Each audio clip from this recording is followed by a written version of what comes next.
جس جانور کے گلے میں کسی کا پٹا نہیں ہوتا اسے جس وقت جس کا دل چاہتا ہے مار دیتا ہے، اور جس کے گلے میں کسی کا پھٹا ہوتا ہے بچا رہتا ہے۔ تجھ سے در در سے سگ سگ سے ہے مجھ کو نسبت، میری گردن میں بھی ہے دور کا پٹکا تیرا۔ ایک تو وارث والا بندے کو لوارث نہیں ہونا چاہیے، اور دوسرا اسے یہ بھی احساس ہونا چاہیے کہ میرے وارثوں کی میری طرف توجہ کتنی زیادہ ہے، میری طرف توجہ کتنی زیادہ ہے۔ اللہ بڑا مہربان ہے، بڑا کریم ہے، بڑا رحیم ہے، لیکن وہ کہتا ہے میری توجہ تو کرانا اپنی جانب، تو آ تو صحیح نا مسجد میں، میری توجہ کرانا۔ تو نماز پڑھے گا تو میں تجھے ثواب دوں گا، تو روزہ رکھے گا تو میں تجھے اجر دوں گا، تو حقوق العباد پورے کرے گا تو میں تجھے معاف کروں گا۔ یہ تھوڑی بات ہے کہ اللہ بڑا مہربان ہے تو ہم گھر میں بیٹھے رہیں تو رحمت چھلک چھلک کے آئے گی، اس میں شک نہیں، لیکن وہ کہتا ہے تجھے ماننا تو پڑے گا نا، اگر تو نہیں مانے گا تو تجھے سزا دوں گا۔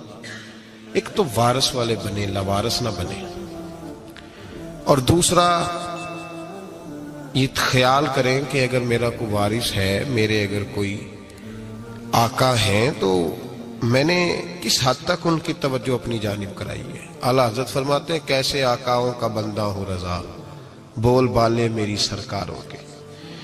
نسبت بندے کو بچا دیتی ہے۔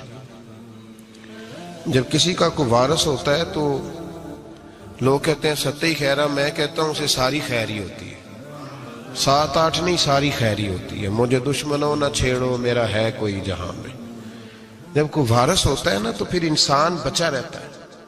بہت ساری چیزیں تو ویسے ہی وارثوں کے کھاتے میں چلی جاتی ہیں، ادھر آتی نہیں۔ بہت ساری چیزیں تو ویسے وارثوں کے کھاتے میں چلی جاتی ہیں، وارثوں کے کھاتے میں۔ حضرت بابا بلے شاہ صاحب فرمایا کرتے تھے، بلے شاہ دیو جانے مینوں اپنی توڑ نبھا لیندے۔ یاد رکھیں لاوارث اور بے وارث نہ بنے۔ جو بچہ باپ کے گھر کے اندر رہتا ہے، چھتری کے نیچے رہتا ہے، جو کہتا ہے میں ابا جی کے ساتھ ہوں، میں ادھر بیٹھا ہوں آپ کے ساتھ ہوں، باپ بھی خیال کرتا ہے، وہ کہتا ہے ٹھیک ہے میرا بیٹا ہے، اس کی ضرورتوں کا خیال کرتا ہے۔ جو بیٹا اپنے 4 برتن لے کے علیحدہ ہو جائے،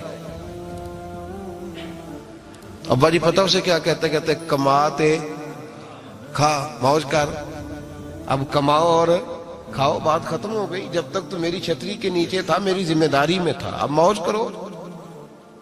اور بعض باپ ایسے بھی ہوتے ہیں جو کہتے ہیں بھئی وہ علیحدہ ہے، میرا اس کے سیاہ سفید سے کوئی تعلق، علیحدہ نہ ہو جائے، کبھی بھی علیحدہ نہ ہو جائے۔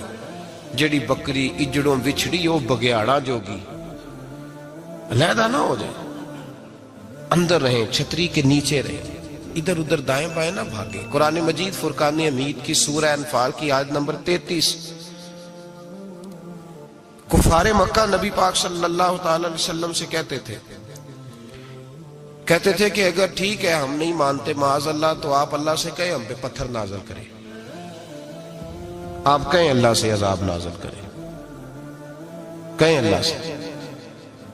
نبی پاک صلی اللہ علیہ وسلم نے نہیں کہا، یہ حضور کی رحمت تھی،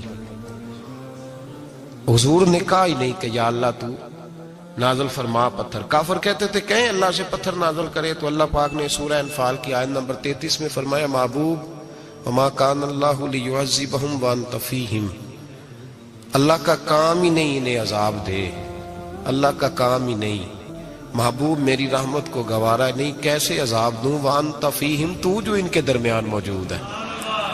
محبوب جب تک تو مکے میں موجود ہے، مدینے میں موجود ہے، میں انہیں عذاب نہیں دوں گا، یہ مانگیں گے بھی تو میں انہیں عذاب۔ اللہ تو کافر کو عذاب نہیں دیتا مصطفیٰ کی برکت سے، اللہ تو کافر کو۔ بلکہ ایک نکتہ ہمارے مفسرین نے بیان کیا ہے، نبی پاک صلی اللہ علیہ وسلم طائف تشریف لے گئے تو حضور سید عالم صلی اللہ علیہ وسلم نے ان کو تبلیغ کی، انہوں نے جواب